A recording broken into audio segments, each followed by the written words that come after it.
దళిత హక్కుల కోసం అని చెప్పి సమతా సైనిక దళాన్ని ఏర్పాటు చేసిన దిగంబర్ కాంబ్లే ఆ వ్యక్తి గురించి మీకు తెలిసే ఉంటుంది.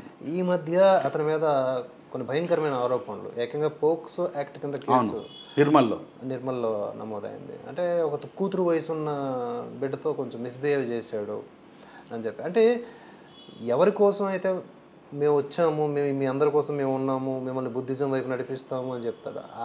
ఇప్పుడు అతడే ఇలాగా బిహేవ్ చేయడం అనేది నాకు మీకు ఎలా అనిపిస్తుంది? ఎలా అనిపించలేదు, అలా కొత్త ఏం కాదు అందులో కొత్త ఏం కాదు. కాకపోతే వాళ్ళు ఏంటంటే ఇదే సంఘటన ఒక హిందూ చేస్తే రాద్ధాంతం చేసేస్తారు. ఈ హైదరాబాద్ రోడ్ల నుంచి పడితే వైట్ హౌస్ ముందర కూడా ధర్నాలు చేస్తారు, ఐక్యరాజ్య సమితి ముందర ధర్నాలు చేస్తారు ప్లాకార్డులు పట్టుకొని. అదే అంబేద్కర్ రిజర్వ్ చేశాడు కాబట్టి దీని అసలు బయటకు రానిస్తారు. ఇప్పుడు నేను అడుగుతున్నా ఏంటంటే, ఇప్పుడు ఫ్రెండ్ కూతురట, అసలు ఫ్రెండ్ కూతురు అంటేనే కూతురు. ఇక అసలు వాడు ఆ ఫోన్ కాల్ విన్నారో లేదో నాకు తెలియదు, నేను ఫోన్ కాల్ కూడా విన్నా. నేను మన దగ్గరికి వచ్చాడు. అవునా? మన దగ్గర బాధిత తండ్రి వచ్చాడా? ఓకే.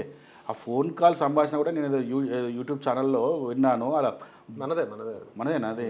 ఆ తండ్రి మాట్లాడుతుంటే వాడు నేను అది బాంబే పోతున్నా సంథింగ్ ఏదో మాట్లాడిన మాటలేవు చూసాను నేను. పోక్సో చట్టంలో ఇంకా అరెస్ట్ చేయకుండా వాడిని ఉంచారంటే అసలు ఏం జరుగుతుంది అసలు? ఇప్పుడు అంబేద్కర్ గురించి మాట్లాడుతున్న వాళ్ళు, దళిత అమ్మాయిల గురించి మాట్లాడుతున్న వారు, మరి వీళ్ళందరూ ఏం చేస్తున్నారు? ఈ సంఘ సంస్కరణ లేడీస్ ఉన్నారు కదా, దేవిక దేవి వాళ్ళందరూ ఏం చేస్తున్నారు? ఇప్పుడు ఇప్పుడు ఈ కదిరి కృష్ణ ఏం చేస్తున్నాడు? రెండేళ్ళ రాజేష్ ఆడ చీటింగ్ పాటలు పాడతాడు. ఇప్పుడు వాడరా పాటలు? ఇప్పుడు వాడరండు. కాంబ్లేగా అది పేరు దిగంబర్ కాంబ్లే, నువ్వు కామాంధుడు రాని ఇప్పుడు పాటలు వాడరా? వాడు పాటలు రాయరా? ఇప్పుడు ఒక్క పాట రాస్తలేడు ఇప్పుడు వాడు, అసలు అత్తపత్త కూడా లేడు. అదే కనుక ఇది విరవాలు చేస్తే అది మన హిందూ సమాజం ఏమైనా జరిగింటే, ఇప్పుడు తప్పే ఎప్పుడు చేసినా తప్పే కదా. అది హిందూ చేస్తే ఏంది? ఇదే చూడండి, మళ్ళీ వీళ్ళు మన ఇస్లాం మతస్థులు మనం ఎన్ని కేసులు ఉన్నాయి, మనకు చాలా కేసులు ఉన్నాయి. మనకు ఆదిలాబాద్ నుంచి పడితే ఆసిఫాబాద్ దాకా పడితే మళ్ళీ మన బోయినపల్లిలో కూడా మా దళిత బాలికలపై మహిళలపై ముస్లింలు కొంతమంది అత్యాచారం చేసిన సంఘటనలు మనకు చాలా ఉన్నాయి.